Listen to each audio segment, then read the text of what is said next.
اعوذ باللہ من الشیطان الرجیم بسم اللہ الرحمن الرحیم۔ ایک تو میں سب سے پہلے شکریہ ادا کرتا ہوں تمام اپنے دوستوں کا جو میڈیا سے تعلق رکھتے ہیں، تمام رپورٹر حضرات، کیمرہ مین حضرات، فوٹوگرافر حضرات۔ اور آج اس وقت بہت ہی عجیب و غریب صورتحال ہے۔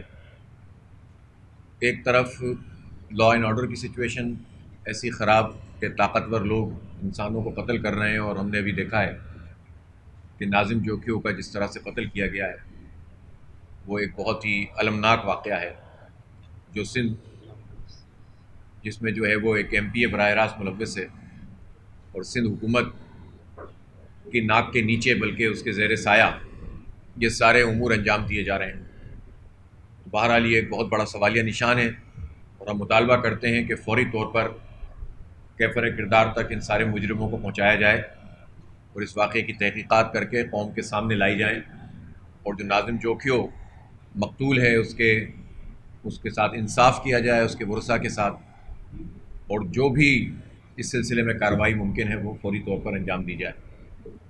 جماعت اسلامی مظلوم کے ساتھ ہے، مقتول کے ساتھ ہے، اس کے اہل خانہ کے ساتھ ہے، اور مطالبہ کرتے ہیں کہ اس حوالے سے بھرپور طریقے سے کارروائی بھی ہو، اور سارے مجرموں کو چاہے وہ کتنے ہی طاقتور کیوں نہ ہو ان کو گرفتار کر کے اور قاتلوں کو پھانسی پہ لٹکایا جائے۔ دوسرا مسئلہ جو اس وقت پورے ملک کا مسئلہ ہے وہ بڑھتی ہوئی مہنگائی اور حکومت کی اس سے بڑھ کر ڈھٹائی۔ اور ہم محتاط ہوتے ہیں گفتگو کرنے میں، اور کسی بھی جو ہے وہ پرسنلائز کر کے ہم بات کرنا مناسب نہیں سمجھتے، لیکن مجھے ایک طرف جب ہم دیکھتے ہیں کہ حکومت اور پرائم منسٹر کی طرف سے پے در پہ بجلی بم، پیٹرول بم، آٹا بم، چینی بم گرائے جاتے ہیں، اور دوسری طرف وہ ایسی باتیں کرتے ہیں کہ جس میں کچھ کہا ہی نہیں جا سکتا، اس کے لیے اچھے الفاظ تلاش کرنا مشکل ہو جاتا ہے۔ پرائم منسٹر کو یہ بات پتہ ہونی چاہیے کہ ملک کا نظام جو اقتصادیات ہے وہ بکواسیات سے نہیں چلتا، بلکہ اس کے لیے کوئی آپ کو کام کرنے پڑتے ہیں۔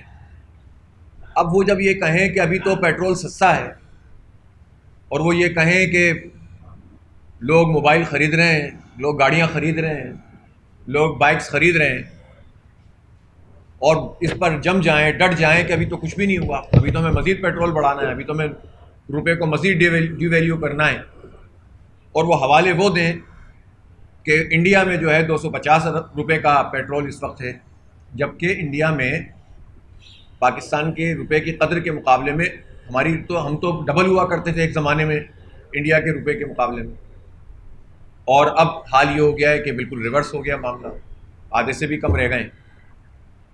تو کسی کو پاکستانی روپے میں کیلکولیٹ کر لیتے ہیں، کسی کو ڈالر میں کیلکولیٹ کر لیتے ہیں، کسی کو انڈین روپیز میں کیلکولیٹ کر لیتے ہیں، اور جب ہم پرائم منسٹر سے پوچھتے ہیں کہ وہاں پاکستانی روپے کے مطابق اگر 250 روپے پیٹرول ہے تو سرکاری یونیورسٹیوں میں تعلیم کس روپے میں کیلکولیٹ کریں گے جو سینکڑوں، چند سو اور چند ہزار روپے میں وہ انجینئر بنا رہے ہیں، ڈاکٹر بنا رہے ہیں، وہ جو ہے وہ سائنسز پڑھا رہے ہیں، کامرس پڑھا رہے ہیں، تو اس کو کون پوچھے گا؟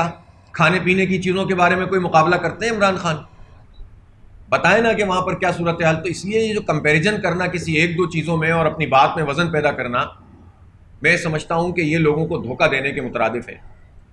دھوکہ دے کر جعلی اعداد و شمار کے ذریعے اس طرح سے جو ہے وہ حکومت کرنا سمجھ سے بالاتر ہے، اور جو پوری کی پوری ٹیم ہے وہ سوائے اس کے کہ وہ اعداد و شمار کی جسٹیفیکیشن صبح سے لے کر شام تک کرتی رہتی ہے، کوئی پازیٹو کام حکومت کی اس ٹیم سے سامنے نہیں آتا۔ اب چینی اگر کچھ جگہوں پر، کچھ شہروں میں 160 روپے کی بھی مل رہی ہے، 125 روپے کی مل رہی ہے، تو آپ مجھے بتائیں کہ لوگ کیا کریں؟ ان کے وزیروں کا مشورہ قبول کر لیں کہ چینی کھانا چھوڑ دو، آٹا مہنگا ہو رہا ہے تو روٹی کھانا چھوڑ دو، چاول مہنگے ہو رہے ہیں تو چاول کھانا چھوڑ دو۔ اس کا مطلب یہ کہنا چاہتے ہیں کہ تم جینا چھوڑ دو، سب مر جاؤ، اور یہ لوگ حکومت کرتے رہیں، ان کی جگہیں بھی ریگولرائز ہوتی رہیں، ان کے عللے تللے بھی ختم نہ ہوں، ان کے ہیلی کاپٹر بھی چلتے رہیں، اور پاکستان کی قوم کو یہ درس دیتے رہے کہ آپ برداشت کریں برداشت کریں. یہ پیسہ چلا کہاں گیا؟ بہرحال 2500-2600 ارب روپے تو ٹیکس کا صرف کراچی جمع کر کے دے دیتا ہے. آپ اگر پورے ملک سے ٹیکس وصول نہیں کر رہے تو یہ آپ کی نااہلی ہے. آپ جاگیرداروں پہ ٹیکس نہیں لگا رہے. آپ کے جاگیردار ہماری تقدیر کے فیصلے کرتے ہیں سب مل کر, اور ان کے اوپر ٹیکس نہیں لگتا. ابھی بجلی کی قیمت میں چند مہینے پہلے انہوں نے ₹1.95 فی یونٹ کا اضافہ کیا ہے پورے ملک کے لیے, اور اب دوبارہ سے جو ہے وہ ہیئرنگ ہو رہی تھی کہ ₹1.68 فی یونٹ پھر اضافہ کر دیا جائے. اور پہلے تو 300 یونٹ تک والوں کو چھوٹ دی گئی تھی, اس میں اضافہ نہیں ہوا تھا. اب تو 200 سے 300 والے کو بھی جو ہے اس میں بھی اضافہ ہو جائے گا. سلیب سسٹم جو ہے وہ انہوں نے اس طرح کا بنا دیا ہے کہ ہر آدمی پریشان ہے. اگر لوگ زیادہ بھی کنزیوم کر رہے ہیں اس میں, غریبوں کو تو خیر بیڑا غرق آپ کر ہی رہے ہو, لیکن مڈل کلاس کے لوگ, اپر مڈل کلاس کے لوگ اگر 300 یونٹ سے زیادہ کنزیوم کر بھی رہے ہیں تو انہوں نے کیا قصور کیا ہے؟ دنیا میں تو اس پر مراحت ملتی ہیں, چھوٹ ملتی ہے, جبکہ بجلی ہمارے پاس ایکسیز ہے. جس ملک میں بجلی ایکسیز ہو گئی ہو وہاں تو اس کو اپریشیٹ کرنا چاہیے کہ جو اگر زیادہ استعمال اس کا ہو رہا ہے تو اس کو مزید مراحت ملنی چاہیے. تو ہر لحاظ سے نہ غریب کو چھوڑ رہے ہیں, نہ مڈل کلاس کا تو بیڑا غرق کر دیا ہے. تیزی کے ساتھ ہماری جو متوسط طبقے کی آبادی ہے وہ اپنی اس لائن سے نیچے کی طرف گرتی چلی جا رہی ہے. تعلیم مہنگی, صحت کی سہولت مہنگی, اور علاج یہ بتاتے ہیں کہ ہم 120 ارب روپے کا پیکیج کا اعلان کر دیا. یہ ایسا ہی فراڈ پیکیج ہے جس طرح کا فراڈ پیکیج 1100 ارب روپے کا کراچی پیکیج ہے. کس آدمی کو آپ چینی کہاں سے لے کر سستی دیں گے؟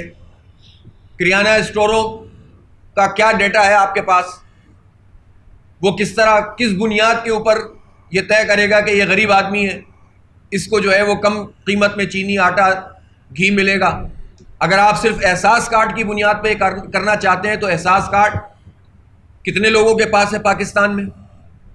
اور کیا پاکستان میں اس مہنگائی کا صرف نشانہ احساس کارڈ رکھنے والے ہی ہیں؟ وہ سفید پوش لوگ کہاں جائیں گے جو آپ کا احساس کارڈ بھی نہیں لے سکتے؟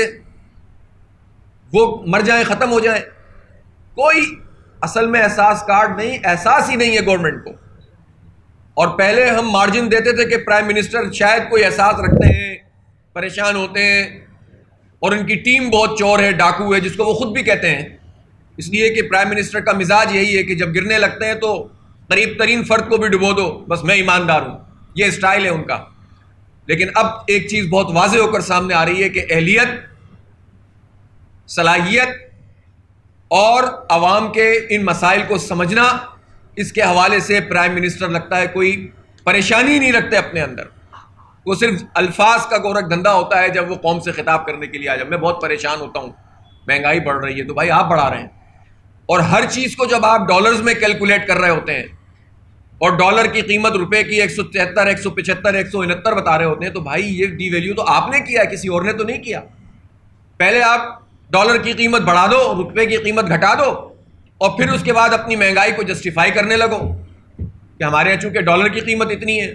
تو جب ڈالر کی قیمت آپ بڑھا دیتے ہیں تو آپ کے ایک فیصلے سے ہزاروں ارب روپے کا جو ہے وہ فرق پڑ جاتا ہے ہمارے قرضوں کے اوپر. تو اس لیے یہ جو ابھی ہمیں 3 مہینہ پہلے ہی اپنے پسندیدہ چند لوگوں, کچھ اینکرز, کچھ تجزیہ نگاروں کے ذریعے پرائم منسٹر صاحب یہ بتا رہے تھے کہ ملک ترقی کی شاہراہ پہ گامزن ہو گیا ہے, ہماری جی ڈی پی, ہماری جو ہے وہ شرح نمو بڑھ گئی ہے, اور ہم اب تو یہ کر دیں گے اور وہ کر دیں گے. تو اب بتائیں نا وہ کہاں ہیں دانشور, وہ اینکرز کہاں ہیں جو آپ کے لیے پروگرام اور شوز سجاتے تھے؟ وہ آپ کے اعداد و شمار پیش کرنے والے ارسطو کہاں ہیں؟ وہ اسد عمر صاحب سامنے آ کر بتائیں نا کہ مہنگائی کی جسٹیفیکیشن کیا ہے. یہ بتائیں رزاق داؤد صاحب. ایک ہی محکمے کے 4 5 5 وزارتیں کریٹ کر دیتے ہیں, ایک کو دوسرے کا نہیں پتا ہوتا, دوسرے کو پہلے کا نہیں پتا ہوتا, اور اس کے نتیجے میں جو ہے وہ بیوروکریسی اور یہ سب لوگ مل ملا کے ہمارے ساتھ جو سلوک کر رہے ہیں, اس سے تباہی کے سوا کچھ نہیں ہو رہا اس ملک میں. اس لیے جماعت اسلامی پورے ملک میں, ابھی پچھلے دنوں بھی امیر جماعت کی اپیل پر پورے ملک میں بہت زبردست احتجاج بھی ہوا تھا, اور اسلام آباد کی طرف بھی 1 مارچ نومبر کے اینڈ میں امیر جماعت نے اعلان کیا ہے. اور جماعت اسلامی پورے ملک میں بڑھتی ہوئی اس مہنگائی اور حکومت کے ظالمانہ فیصلوں کے خلاف اقدامات کرے گی، احتجاج کرے گی، عوام سے رابطہ کرے گی اور عوام کی قوت اور تائید کے ذریعے سے اس مسئلے کو انشاءاللہ حل کرنے کی کوشش کریں گے۔ ہم اس موقع پر اپوزیشن کے رول پہ بھی حیران ہیں اور پریشان ہیں۔ 3 سال سے اپوزیشن مقدمات بچاؤ مہم میں مصروف ہے۔ الیکشن جو قریب آ رہا ہے تو انہوں نے اب مہنگائی کی بات کرنا بھی شروع کر دی ہے، ورنہ دیکھا جائے تو اپوزیشن کا ایجنڈا بھی عوام نہیں ہے، مہنگائی نہیں ہے، بے روزگاری نہیں ہے۔ ان کا اپنا ایک مسئلہ ہے کہ ان کو کس طرح مقدمات سے جو ہے بری الذمہ قرار دیا جائے۔ اور اپوزیشن کس بنیاد پر یہ بات کہتی ہے؟ اس لیے کہ اپوزیشن کے ہی تو وہ سارے لوگ ہیں جو اس وقت حکومت میں موجود ہیں، جو ہماری تقدیر کے فیصلے کر رہے ہیں۔